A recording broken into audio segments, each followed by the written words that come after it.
Hi friends, welcome to our channel smart Telugu house wife. ఎలా ఉన్నారు? అందరూ బాగున్నారా? సో దసరా సెలవులు వచ్చేసాయి కదండి.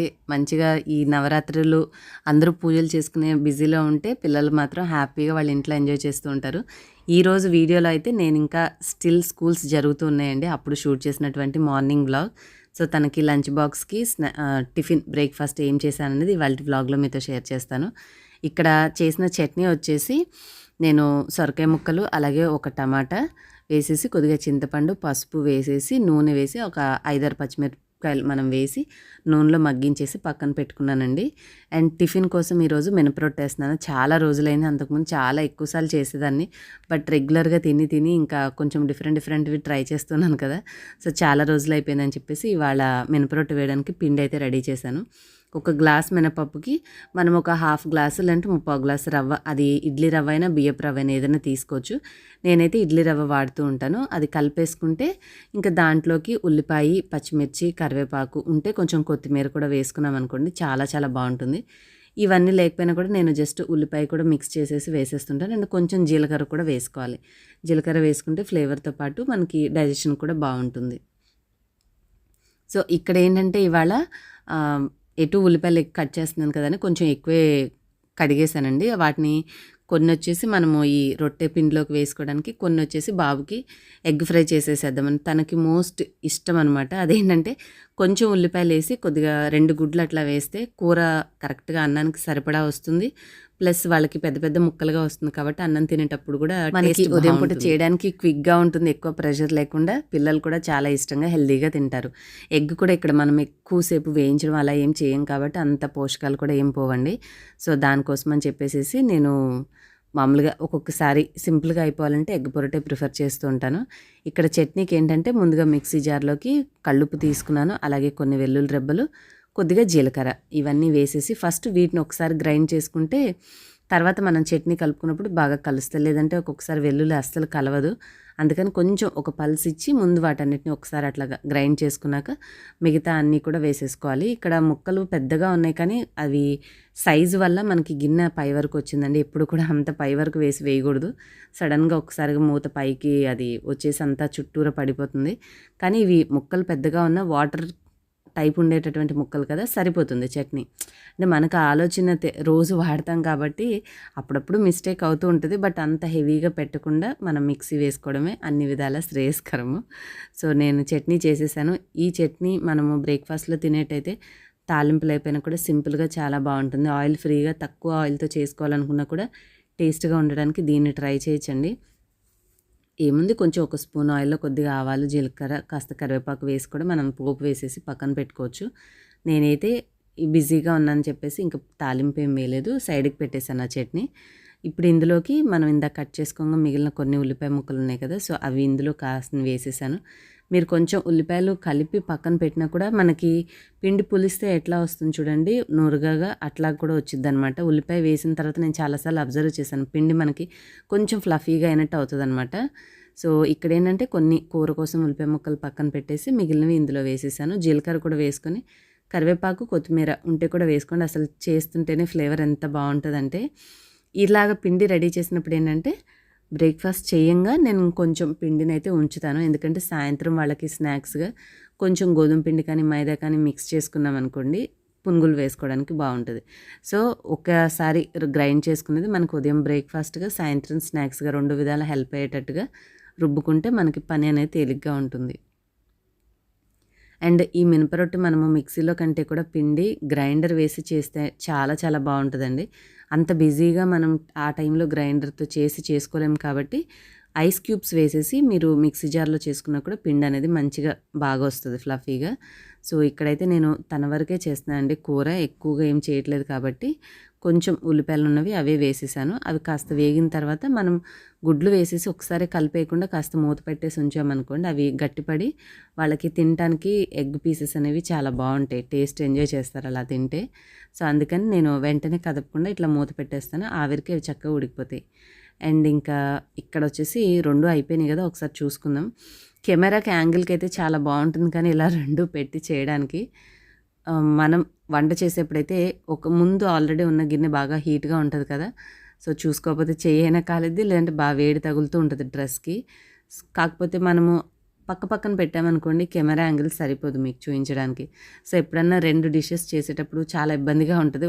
ఈవెన్ నాకు మిక్స్ చేయడానికి కూడా కొంచెం కష్టంగా అనిపిస్తుంది. ఒక పక్కన సెగ కొట్టేస్తూ ఉంటుందన్నమాట. డ్రెస్ కూడా చూసుకోవాలి కదా. మీరు అబ్జర్వ్ చేస్తే బాండీ చూసారా నాకు ఎంత దగ్గరగా ఉందో. ఏం చేస్తాం, ఆ షూటింగ్ అనేది ఇలా అయితే మీకు చూపించడానికి కూడా ఈజీగా ఉంటుందని చెప్పేసి ఇక అలాగే చేస్తూ ఉంటాను. కానీ నేను రీసెంట్గా డిష్ వాషర్ కోసమని కొన్ని షాప్స్కి వెళ్ళినప్పుడు స్టవ్వి కొన్ని మోడల్స్ చూశానండి. తర్వాత వచ్చే వ్లాగ్స్లో మీకు చూపిస్తాను.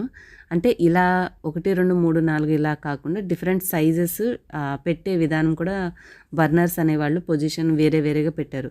దానివల్ల ఏంటంటే అన్నీ ఒకేసారి దగ్గరగా ఉండవు కాబట్టి ఇప్పుడు నేను చెప్పినట్టుగా మీకు ఇలా మనం ఒకటి కలుపుతుంటే ఇంకోటి సెగ తగలడం ఆ ప్రాబ్లం అనిపించదు. సో కమింగ్ వ్లాగ్స్లో మీకు అది కూడా షేర్ చేస్తాను. అండ్ ఇక్కడ వచ్చేసి ఎగ్ ఫ్రై ఆల్రెడీ రెడీ అయిపోయింది. చాలా ఈజీ కదండి, గుడ్డు ఎంతసేపు కాసేపట్లో ఉడికిపోతుంది. కాకపోతే స్టీల్ గిన్నె కదా, కొంచెం ఆ వైట్ ఏదైతే ఉందో అది అతుక్కుపోతుంది. సో మనం చూసుకుని వెంటనే అనేస్తే సరిపోద్ది.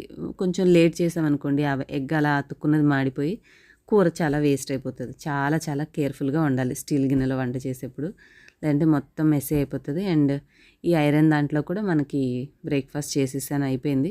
ఇప్పుడు ఈ గిన్నెలో చూసారు కదా, ఈ రైస్ తన వరకే వండుతాను. తర్వాత నేను మధ్యాహ్నం మా ఇద్దరికి, నాకు మా హస్బెండ్కి సపరేట్గా ఆన్ చేస్తాను రైస్ అనేది. బాబు టైం వరకు తనకి అన్నంకి కొంచెం కూర అన్నానికి సరిపడేంత ఒక అర గ్లాసు బియ్యం మాత్రమే, చిన్న కప్పు, హాఫ్ కప్పు రైస్ అయితే వండేస్తాను. ఇప్పుడు ఇదేముంది, కొంచెం పెరుగన్నము, కాస్త కూర అన్నము, స్నాక్స్ ఏమైనా ఇంట్లో స్వీట్స్ లాంటివి కానీ ఇంకేమైనా తనకు నచ్చినవి ఉంటే ఏదైనా పెడతాను. మనం చక్కగా వాళ్ళకి కడుపు నిండా బ్రేక్ఫాస్ట్ పెట్టి పంపిస్తే నాకు తెలిసి మ్యాక్సిమం లంచ్ టైం వరకు కూడా వాళ్ళకి ఆకలి వేయదండి. కాకపోతే పిల్లలందరూ తింటూ ఉంటారు కాబట్టి వాళ్ళకి ఏదన్నా ఆ టైంలో తినాలి అని అనిపిస్తుంది. కానీ మన ఇంట్లో కడుపు నిండా బ్రేక్ఫాస్ట్ సరిపడా పెడితే సరిపోయిద్ది వాళ్ళకి, టైం మధ్యాహ్నం వరకు ఆకలి కూడా వేయదు. సో ఏమైనా సింపుల్గా ఉన్న కొంచెం జీడిపప్పు చెక్కో లేదంటే లడ్డు ఏమైనా ఇంట్లో ఉంటూనే ఉంటాయి కదా, అలాంటిది ఏదైనా ఒకటి చిన్న బాక్స్లో పెట్టేసి ఇస్తాను. టు బీ ఫ్రాంక్ చెప్పాలంటే ఒక్కొక్కసారి తను అసలు అవి తినకుండా అలాగే తెస్తాడు లంచ్ క్యారియర్. అంటే తనకు ఆకలి వేయదు కదా, బాక్స్ కోసం కూడా వెతుక్కోడు. కొట్టో తిట్టో ఎట్లయినా సరే బెదిరించైనా సరే తనకి మ్యాక్సిమం కడుపు నిండా తిని వెళ్ళేలాగానే చూసుకుంటాను. ఈరోజు ఎగ్ ఫ్రై చేశానని చెప్పేసి తనకి ఎగ్ బాయిల్ చేసి పెట్టలేదండి, లేదంటే రోజు ఒక గుడ్డు ఉడికేసేసి తను ఏ బ్రేక్ఫాస్ట్ తిన్నా దాంతో పాటుగా ఇస్తాను. బ్రేక్ఫాస్ట్ తగ్గిన ఎగ్ మాత్రం తినేలాగా చూసుకుంటాను. సో ఇంకా మొత్తానికైతే బ్రేక్ఫాస్ట్ తినేసాడు కదా, బాక్సులు ఇలాగ సర్దేస్తాను. కొంచెం ఇందులో ఒక చిన్న లడ్డు పెట్టేశాను. ఇలా పెట్టేసేసి పంపిస్తే పిల్లలు ఒక పద్ధతిగా తిండికి అలవాటు అవుతారు. ఫ్యాన్సీగా పెట్టడం ట్రై చేసామనుకోండి వాళ్ళ ఫ్యాన్సీ ఫుడ్కి అలవాటు పడతారు, కానీ మనం పెట్టే తినరు. ఏదన్నా సింపుల్గా చేయాలి అంటే డిన్నర్ టైంలో ట్రై చేసుకుంటే మనకి పీస్ ఆఫ్ మైండ్గా ఉంటుంది, వంట ఎక్కువ స్ట్రెస్ లేకుండా వాళ్ళకు కూడా వాళ్ళకి నచ్చినవి చేసి ఇచ్చిన వాళ్ళం అవుతాం. అండ్ మనం కూడా డిన్నర్ లైట్గా తింటే కొంచెం ఎక్కువ బరువు పెరగడం ఇలాంటి సమస్యలు లేకుండా కంట్రోల్గా ఉండొచ్చు. సో అది నేను చెప్పగలిగేటువంటి సింపుల్ సజెషన్స్. ఏమంటారనేది మీ ఒపీనియన్ కూడా కామెంట్స్లో తెలియచేయండి. ఇంకా అది అయిపోయిన తర్వాత నేను కూడా బ్రేక్ఫాస్ట్ చేసేసి లాస్ట్లో కొంచెం సలాడ్ తింటున్నాను. అంటే మన క్వాంటిటీ తగ్గించుకోవాలంటే కొంచెం సలాడ్ కూడా తింటే కడుపు అనేది ఫుల్గా నిండినట్టు అనిపించిద్ది అనమాట. అందుకని చెప్పేసి సలాడ్ డైలీ ఉండేలాగా చూసుకుంటున్నాను. ఇదెందుకు ఇంక్లూడ్ చేసుకుంటాను బ్రేక్ఫాస్ట్ టైంలో అంటే, మామూలుగా మనం తీసుకునే బ్రేక్ఫాస్ట్ అనేది కొంచెం తగ్గించినా కూడా మనకి కడుపులో కొద్దిగా తిన్నామని వెళ్తుంటే ఇంకా తినాలని ఆకలిగా అనిపిస్తుంది. అలా కాకుండా మనం రెగ్యులర్గా తీసుకునే బ్రేక్ఫాస్ట్ని కొంచెం తినేది తగ్గించుకున్నా కూడా ఇలాగ సలాడ్ అనేది ఇంక్లూడ్ చేసుకుంటే మనకి అన్ని రకాల పోషక విలువలు కూడా శరీరానికి అందుతాయి. కాబట్టి సింపుల్గా ఇలా ట్రై చేస్తున్నాను. అమ్మయ్య, ఇప్పుడైతే నా బ్రేక్ఫాస్ట్ రొటీన్ కూడా అయిపోయింది. అండ్ నా ఆరోగ్యం కోసం నేను ఈ మధ్య కాలంలో యూస్ చేస్తున్నటువంటిది వచ్చేసి ఈ మహర్షి ఆయుర్వేద వాళ్ళ యొక్క రక్తద ట్యాబ్లెట్స్ అండి. సో ఇప్పుడే ఒక ట్యాబ్లెట్ వేసుకున్నాను. ఇవి ఏంటనేది మీతో షేర్ చేస్తాను. నార్మల్గా మనకి ఐరన్ అంటే రక్తం తక్కువగా ఉన్నా మనకి ఐరన్ లోపం ఉందని చెప్తూ ఉంటారు కదా డాక్టర్స్. మనకి శరీరంలో సరిపడినంత ఐరన్ లేకపోతే హిమోగ్లోబిన్ సరిగ్గా ఉండదు. హిమోగ్లోబిన్ సరిగ్గా లేకపోతే అది మన శరీరంలో ప్రసరించి రక్తంలోంచి ఆక్సిజన్ని క్యారీ చేసి మన కణజాలానికి అందించకపోవడం వల్ల మనకి చిన్న చిన్న పనులు చేసినా నీరసం రావడము, హెయిర్ ఫాల్, స్కిన్ డల్ అవ్వడము, ఇలాంటి చాలా లాట్ ఆఫ్ ప్రాబ్లమ్స్ వస్తూ ఉంటాయి. సో జెంట్స్ అయినా లేడీస్ అయినా ఎవరైనా శరీరంలో ఐరన్ డెఫిషియన్సీ లేకుండా చూసుకోవాలి అంటే మనకి ఐరన్ అబ్జార్బ్ చేసుకోవడానికి కూడా కాల్షియం అనేది సరిపడా ఉండాలండి. సో కొంచెం కాల్షియం ఐరన్ రెండు కలిసి ఉన్నప్పుడే మనం తీసుకునే ఏదైనా సరే ఫుడ్లోంచి ఉన్న ఐరన్ అనేది మన శరీరం గ్రహిస్తుంది. లేదంటే మనం అనుకుంటాం మంచి ఫుడ్ తీసుకుంటున్నా ఎందుకు మనకి శరీరానికి సరిపడినంత పోషకాలు అందట్లేదు అంటే మనకు ఐరన్ అబ్జర్వ్ చేసుకోవాలన్నా కూడా కాల్షియం ఉండాలి. అండ్ మెయిన్ థింగ్ అబౌట్ మహర్షి ఆయుర్వేద వాళ్ళ యొక్క ఈ ట్యాబ్లెట్స్ యొక్క స్పెషాలిటీ ఏంటంటే ఈ ట్యాబ్లెట్స్లో మనకి వాళ్ళు అంటే ఐరన్ కాల్షియంతో పాటుగా ఇంకా మరికొన్ని హర్బ్స్ అరౌండ్ 15 హర్బ్స్ ఏవో అవి కూడా మిక్స్ చేసి తయారు చేశారు. కాబట్టి న్యాచురల్గా మనం ప్రతిరోజు ఒకటి అంటే డోసుని బట్టి చూసి వయసుని బట్టి వేసుకుంటూ ఉంటే మనకు ఐరన్ లోపం అనేది లేకుండా ఉంటుంది. మనం రోజువారీ తీసుకునే ఆహారంతో పాటుగా కొంచెం ఇలాగ కూడా యూస్ చేసుకుంటూ ఉంటే కొద్దిగా నాకు ఉన్నటువంటి ప్రాబ్లంకి హెల్ప్ అవుతుంది అని చెప్పేసి నేను రీసెంట్గా మీకు చెప్పాను కదా టెస్ట్లు అవి చేయించుకున్నానని. సో అందుకని ఇవి యూస్ చేస్తున్నాను. మీకు కూడా తీసుకోవాలనుకుంటే ఒకసారి మీరు డిస్క్రిప్షన్లో డీటెయిల్స్ ఇస్తాను, హ్యాపీగా చెక్ చేసి మీకు ఇంకేమైనా డౌట్స్ ఉంటే మీ డాక్టర్నైనా సరే కనుక్కొని పర్లేదు అనుకుంటే హ్యాపీగా యూస్ చేసుకోవచ్చు. ఎందుకంటే ఒకవేళ మీరు ప్రెగ్నెంట్ అయినా పాలిస్తున్న తల్లులైనా మీకు ఏదైనా డౌట్ ఒకవేళ మీరు ప్రెగ్నెంట్ అయినా పాలిచ్చే తల్లులైనా మీకు ఏదైనా డౌట్ ఉంటే ఒకసారి మీ డాక్టర్ని కనుక్కొని మీరు తెలుసుకుని హ్యాపీగా వాడుకోవచ్చండి. నేను ఆల్రెడీ టెస్ట్ చేసుకున్నాను, నాకు వచ్చిన రిపోర్ట్స్ని బట్టి ఇట్లా ఉంది కాబట్టి యూస్ చేసుకుంటే బాగుంటుందని చెప్పేసి నేను మా వారు బ్రేక్ఫాస్ట్ అయ్యాక ఉదయం టైంలో తీసుకుంటున్నాము. ఈవెన్ మా సిస్టర్ కూడా తను కూడా ఈ ట్యాబ్లెట్స్ వాడుతున్నానని చెప్పింది కాబట్టి సరే అని చెప్పేసి ఇంక మేము కూడా తెప్పించుకొని అవే ట్యాబ్లెట్స్ అయితే యూజ్ చేసుకుంటున్నాము. మా అందరికీ కొంచెం బెటర్ అనిపించింది అది యూజ్ చేశాక. అంటే మనకేంటంటే శరీరంలో రక్తం అనేది సరిపడా ఉన్నప్పుడు ఎనర్జీ లెవెల్స్ అనేవి పెరుగుతాయి.